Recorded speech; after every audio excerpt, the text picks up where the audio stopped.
Ayan guys, Pi Network update tayo today. Nakikita nyo dito sa recording natin, ito yung prompt na nag-appear sa Pi wallet ko yesterday. Kasi yung date ngayon, itong vina-voice over ko, yung date ngayon, Sabado, March 15, 12:49 ng tanghali. Okay?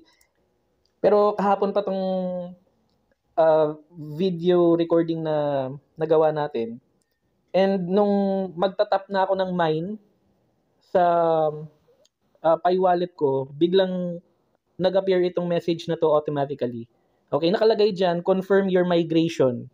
Confirm you have the fast phrase to your wallet below. Okay, so yan yung naka-blurred dito sa video natin. And then tap the button below to confirm this wallet. And then, kailangan ko lang i-click yung confirm this wallet. Okay, so gusto ko lang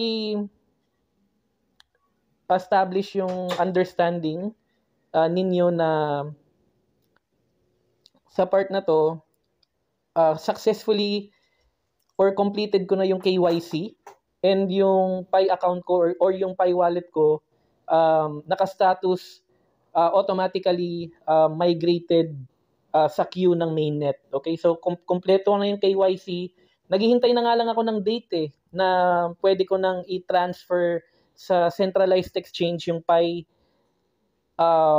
mainnet balance ko. Okay? Naka-schedule yon March 18, 2025. So kung yesterday, March 14, naka-receive pa ako ng ganitong prompt. Okay? Kahit kumpleto ko na lahat ng KYC process. Okay? So kung for some reason, kagaya nyo ako na naka-receive ng ganitong prompt sa mga Pi network wallet ninyo, makakatulong tong video na to. Okay? So, ikikwento ko siya habang piniplay ko yung recording, guys. So, ang ginawa ko dito, kinapi ko muna yung yung wallet address na nag-appear automatically sa prompt ng Pi wallet. And then, meron kasi akong habit ko na kasi talagang backup ng mga fast phrase. So, ang ginawa ko dito to make sure na tama yung binibigay niya sa aking information. Kasi baka mamaya nung na-KYC yung Pi wallet ko, meron dong fast phrase, di ba? Or yung wallet address. Mamaya niyan, yung pine-present niya sa aking wallet address, iba doon sa wallet address na kung saan nakumpleto ko yung KYC process.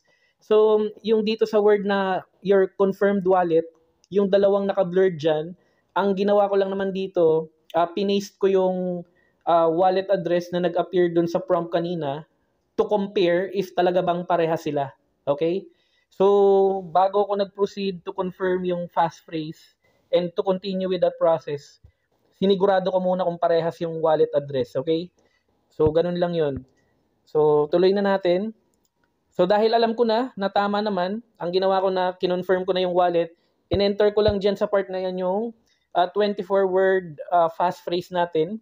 And then, makikita nyo dito, sabi niya, email confirmation sent dito sa nominated email address ko sa Pi wallet natin. Okay, so ang dapat mangyari dyan, pupunta lang ako sa email address ko, and then, i-confirm ko yung Pi wallet address natin, okay? So, makikita nyo dito sa part na to, balik lang tayo ng konti guys Ayan. So, lumipat tayo, inopen ko yung Pi network app, okay? So, ito yung view yesterday. So, running tayo ng 973.98 Pi. Meron tayong unverified balance doon sa kinonta ko na yan, ayaw talaga nilang mag-verify, so wala tayong magagawa. Pero makikita nyo dito, naka-zero out na yung transferable balance natin, and then yung pwede ko talagang i-withdraw on my own is 536.64. Okay, so meron pa yung naka-lock up, hiwala yung naka-lock up doon sa actual na pwede kong ilabas or i-withdraw to a centralized exchange na ka-partner ng Pi network sa KYB know your business process nila, okay?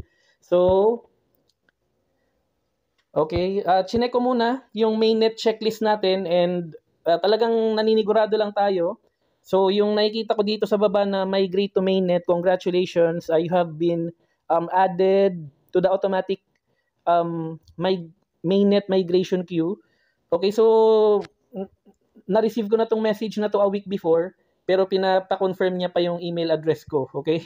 So, status complete, and then chinek ko lang uli kung talagang parehas dun sa pinost ko kaninang wallet address yung details dito sa checklist ko. So, talagang parehas naman siya. So, dahil sigurado na talaga ako, ayan, enter 24-word seed phrase or fast phrase, okay? And then, ayan, dyan sa part na yan, guys, makikita nyo, talagang meron tayong 536.64 na pi, okay? Na nasa mainnet na, okay? Ipaliwanag ko lang ng mabilis, guys, ha, yung nakikita nyo dito sa lower part sa history.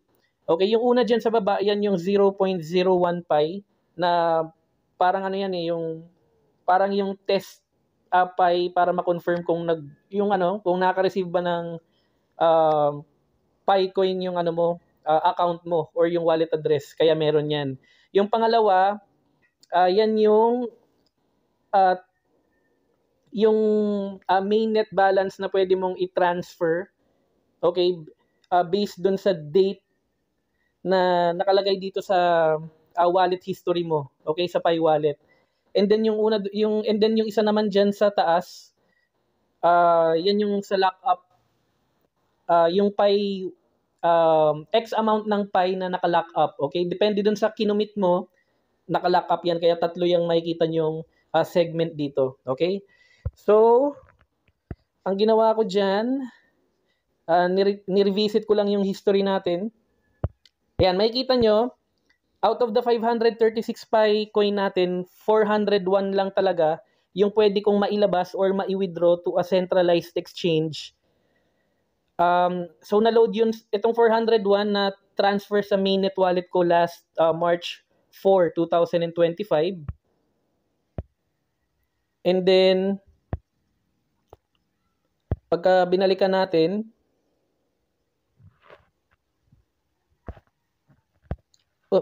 wait lang ha.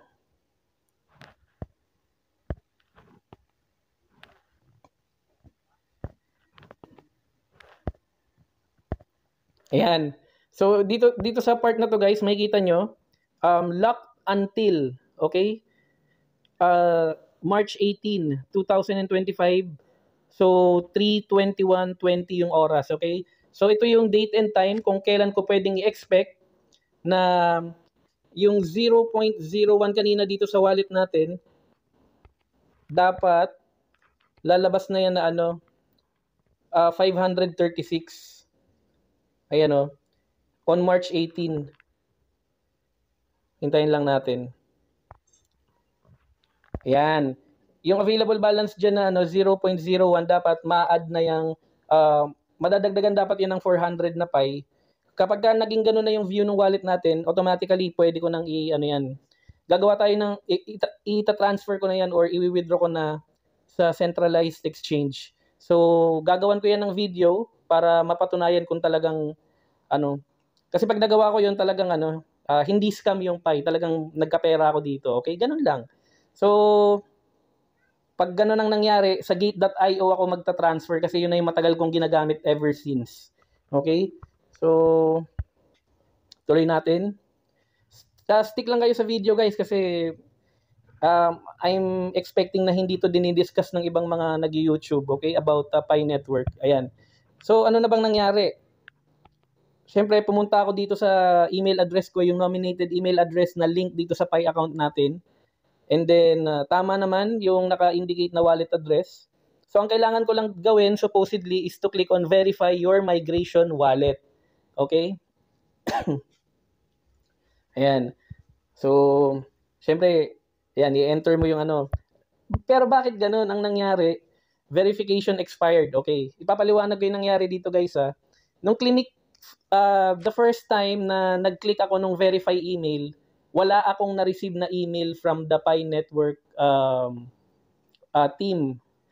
Kumbaga, wala akong link na ma-click to verify yung email address. Kaya, ang nangyari dito, hinintay ko siya ng hinintay, refresh ako ng refresh, hanggang sa nakatulog ako, mga bandang 2:00 to ng tanghali kahapon. Paggising ko ng bandang 6:00 ng gabi, binalikan ko. Ni-refresh ko yung yung Gmail natin, saka lang siya pumasok. Pero nung clinic ko yung link, expired na pala yung verification link. Okay? So, ang nangyari dito guys, clinic natin yung resend email. Okay? Ayan. So, i-enter ko na naman yung 24-word fast phrase natin. And then, unlock with fast phrase tayo. Ayan. So, kinukuha ko lang yung mga information na kailangan natin.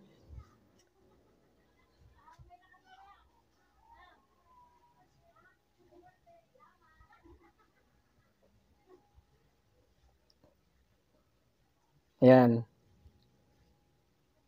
So, ipipaste lang natin uli yung ano natin. Fast phrase. Para ma-unlock. Ayan. So, for the second time, nag-request akong mag-send ng verification link sa nominated email address. And for the second time, na-receive ko naman siya sa email address ko straight away. Okay? Sure ako na walang problema yung internet namin kasi talagang working naman siya all throughout the day and may delay dito sa part ng network ng Pi or sa system nila. So, sa madaling sabi, yung unang attempt ko ng pag-verify nung wallet ko through the email verification link, hindi siya gumana. Ang tagal kong na-receive yung verification link. Pero the second time, nag-request ako i-resend yung email verification link. Okay, to confirm na tama yung wallet address na ginagamit ko dito sa Pi wallet natin. And then nakikita nyo naman ngayon, nung clinic ko yung verify email address, on the second attempt, verification successful na siya. Okay? So, in case na maka-encounter rin kayo ng ganitong situation, considering na kompleto nyo na yung KYC and naghihintay na lang kayong doon sa date, kung kailan nyo pwedeng gawing pera yung Pi ninyo, tapos naka-receive kayo ng ganitong prompt, ganito lang rin yung gagawin ninyo. Huwag kayong matatakot, huwag kayong matataranta. Okay? Basta maitawid lang naman muna natin kasi yung yung Pi coin natin sa exchange. Kung ilan man yung amount na yan, i-transfer mo muna. Yan. Kung babagsak o hindi yung Pi, tsaka ka na mag-isip. Ang mahalaga, mailagay mo muna sa exchange. Kasi kapag nandun na siya,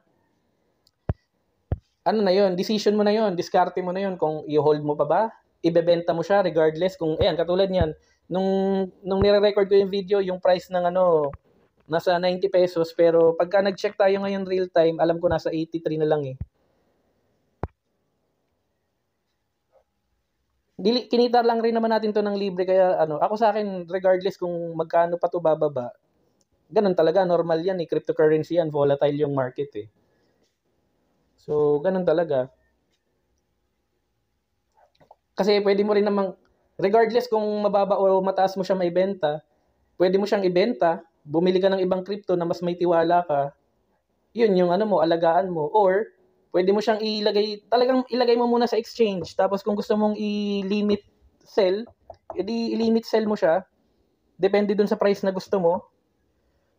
O kaya, pwede rin, dagdagan mo yung pagka bumagsak talaga siya, dagdagan mo yung Pi mo, ibalik mo sa, ako iniisip ko na yun eh. Pero ko pa lang, hunch ko pa lang yun kung gagana. Mapapatunayan ko yan kung ako mismo yung gagawa. So sana suportahan nyo tong natin, yung channel natin kahit medyo bago pa lang tayo. Meron pa lang tayong 10 subscribers. Maraming salamat. Kakaumpisa ko lang nitong YouTube natin. And meron na kasi ako ditong mga videos about Pi network. Pero meron tayong bagong pakulo, yung Ruby. Para rin siyang Pi network. And pwede nyo i-check yung video. Meron tayong mga invitation link sa Pi network and sa Ruby mining app. Okay? So maraming salamat. Kung nakaabot ka sa part ng video na to, all the best sa'yo, more fruitful gains, and sana makamtan rin natin someday yung time freedom, okay? Para mas magkaroon tayo ng time, ma-enjoy yung buhay natin kasama yung pamilya natin, and hindi tayo maging alipin ng trabaho habang buhay. Maraming salamat.